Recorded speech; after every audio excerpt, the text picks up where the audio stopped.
OMG, Netflix released more anime? Dragon Prince, I love dragons and princes. Forget everything else, ignore how awful this show looks visually. This is the most hype anime of the season. Forget everything else, this is the peak of anime. Now, me being the dumbass I am, I decided to watch a show that actually interests me instead of the one that would catch some actual views. So let's talk about Dragon Pilot, because who needs a prince when you have Dragon Transformers by Studio Bones? And don't worry, Last Hope and Forest of Piano will also be getting videos.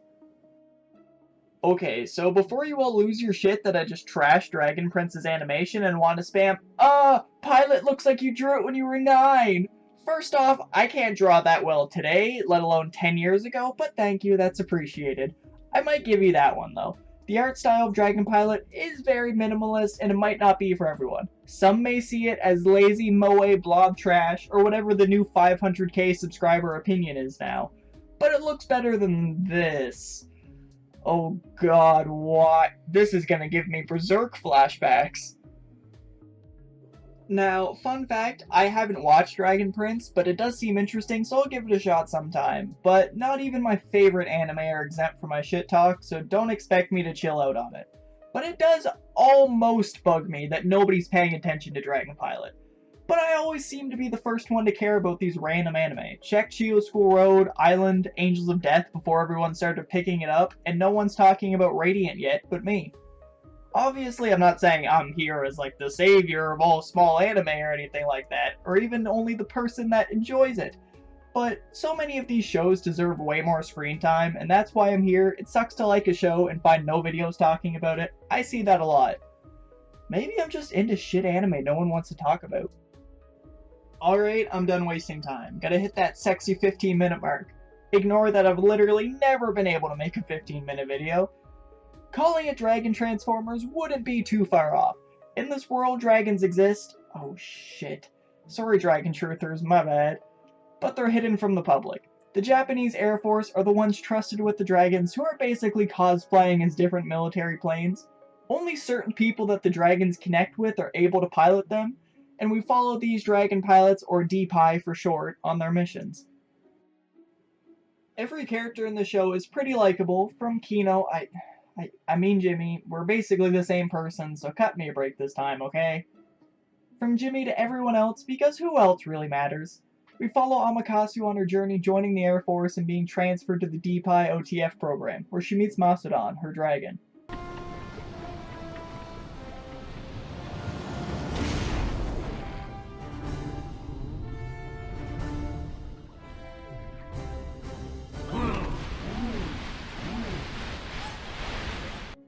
As Amakasu starts moving her stuff into her new room, she meets Nao. A tough bitch who doesn't need a man, unless he's a flamboyant pervert with a sexy voice and nice suit, of course. We can go to the next level. Now then, disrobe for me.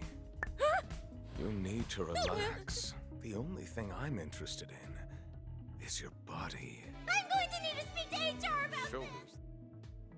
The first third of the show is dedicated to the main three characters and having us get to know them, including Maso-tan's mechanic, Okinogi. Dragon Pilot gives off a very strong fantasy slice-of-life vibe. Who wouldn't want to be a DPI and live in this world? The breakdown of the show reminds me sort of Island, and I love the type of storytelling it does. The beginning of the show introduces our main characters and acts as a real introduction. The second third lets us meet some newer yet extremely important characters and gives us multiple laid-back slice-of-life episodes to make us connect and care about the characters before giving us this final climactic third where the vast majority of the story happens, without feeling rushed. A lot of shows that jump right into their stories too quickly end up losing me, and I don't care about anyone involved, and these 12-episode anime that structure themselves this way is a perfect solution for that. I don't normally do spoiler warnings because if you're watching my reviews, you should fully expect to be spoiled. But hey, go watch the show right now, then come back.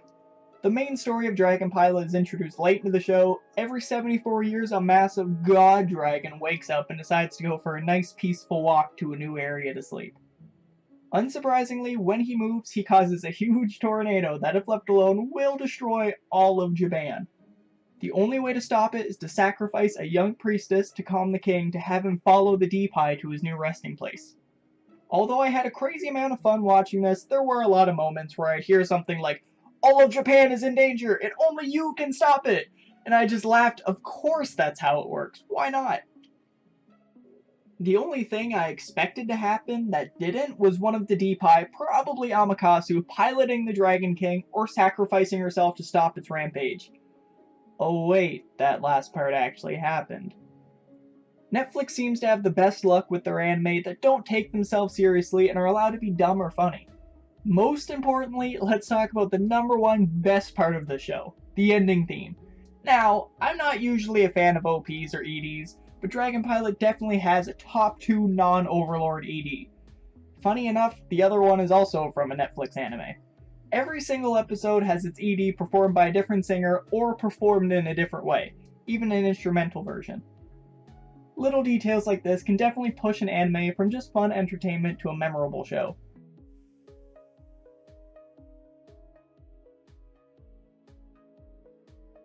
Thanks for watching. Check your screen for the 1am anime playlist and a video YouTube seems to think you'll dork out over. Or check the description for anything that you need. Well, peace weebs.